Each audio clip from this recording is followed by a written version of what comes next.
I ever had. Redemption song.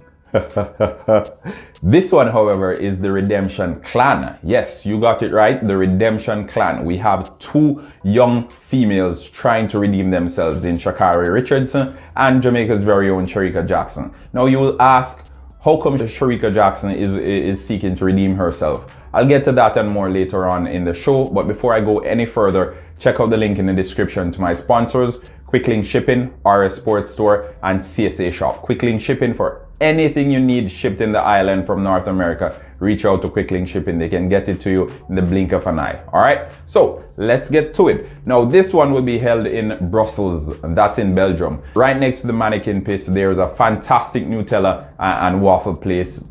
If you're ever in Belgium, be sure to check that out. I never thought I'd like it, but I enjoyed it to the maximum. So again, always a good time whenever visiting Brussels and visiting Belgium in general. Now, what can we expect going into this race? We know Elaine Thompson-Herah, the world champion, she decided that she was exhausted and she wasn't going to take part in this one. Could this be the reason why we're seeing the sudden resurgence of Shakira Richardson? Maybe. I don't want to come up with the conspiracy theories, but as I said before, it promises to be a big race. We have some big names in this race as well, and I'll go into those names a little bit further on in the show. But what I can assure you is, no matter what happens, no matter who crosses the finish line first in this race, Shakira Richardson will never win. She can't win this race. So even if she finishes first, she can't win. And I'll explain that to you guys later on in the show. Now, who will be in the starting blocks? Who are the big names to look forward to? Now, there's Dina Asher-Smith, the British youngster. She's been doing well for herself for the past few years. Just still only 25 years old. Her personal best is 21.88, which is fantastic as well. We can expect her to be competitive. She's always there in the starting blocks or in and around the medaling positions. She's not one of the big names that will jump out at you from the starting sheet, but she always gives a good account of herself, and we're looking forward to seeing that again come later on today in the Diamond League in Brussels. Now, moving on, one of two 18-year-olds, or one of two teenagers, I should say, in this race, Masilingi. She's coming out of Namibia. Her personal best is 22.18, which is the slowest time really of all the big names that we're looking forward to seeing in this race. Masilingi is also one of two females who were banned from participating in the 400-meter events at the Olympics due to elevated levels of testosterone. So she will be coming into this one trying to give a good account of herself as well. Now, moving on to the second Namibian and second teenager in this race, it's Christine Mboma. And she just won gold in the recently concluded Under-20 championship in Nairobi, Kenya. And as I said, she is a big personality. She came second in the Olympics, just behind our very own Elaine Thompson-Herah. So it promises to be a big race for her, and still at 18, her best years are ahead of her. We're going into this one with Mboma as the favorite. Her personal best is 21.81, which is really spectacular coming from a teenager. It begs the question, how fast can she go over 200 meters at only 18, as I said before? So again, Mboma, the favorite going into this one, in my opinion. Prove me wrong, Sharika Jackson. I hope you prove me wrong, because as a Jamaican, we'd really love for you to come big in this one and to redeem yourself. Now, the fourth big name in this one is Sharika Jackson, Jamaica's very own. We saw what she did at the Olympics. She didn't make it to the final because she misjudged the race and she slowed down just before the end and ultimately didn't make the cut. So she'd be seeking to redeem herself, and as I said at the top of the show, this one is called the Redemption Clan. So she is one of two females who will be looking to redeem themselves in this race in Brussels. Sharika Jackson, she's a fantastic athlete. She's won gold in the NACA championship back in 2018.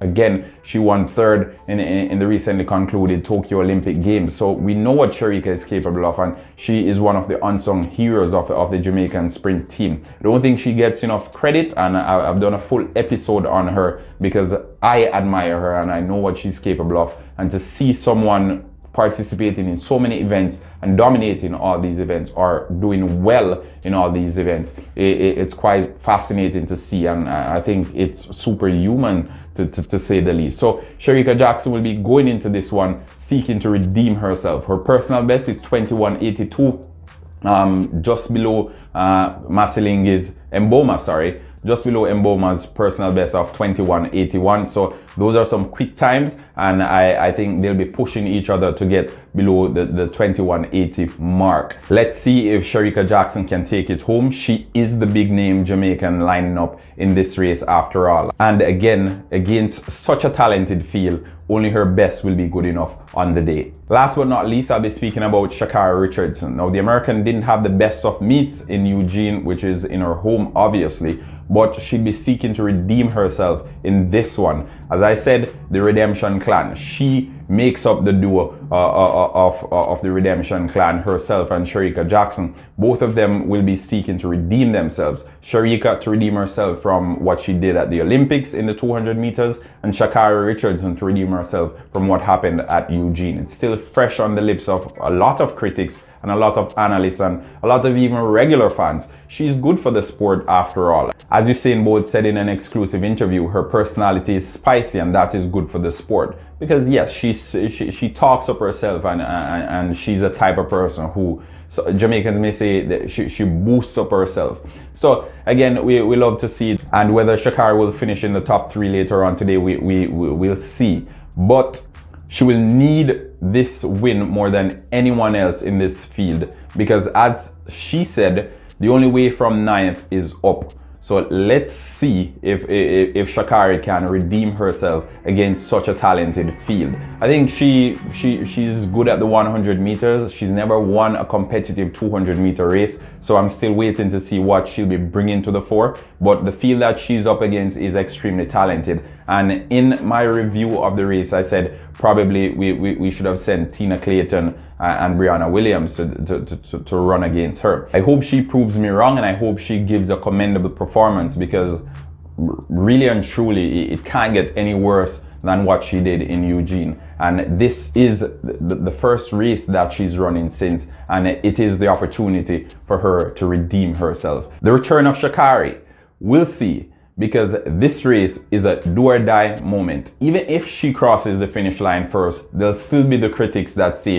the only reason she won was because the sprint queens weren't taking part. But Sha'Carri, you need to win this one, because if you don't, the whispers that you're a flop will now become deafening shouts. Thanks for tuning in to this another episode of Halftime TV. Noranda Brown here saying, please remember to like, share, and subscribe, folks. We appreciate it. We're almost at 3,000 subscribers. We couldn't have done it without you, really. And we hope we continue to move from strength to strength with your help, of course.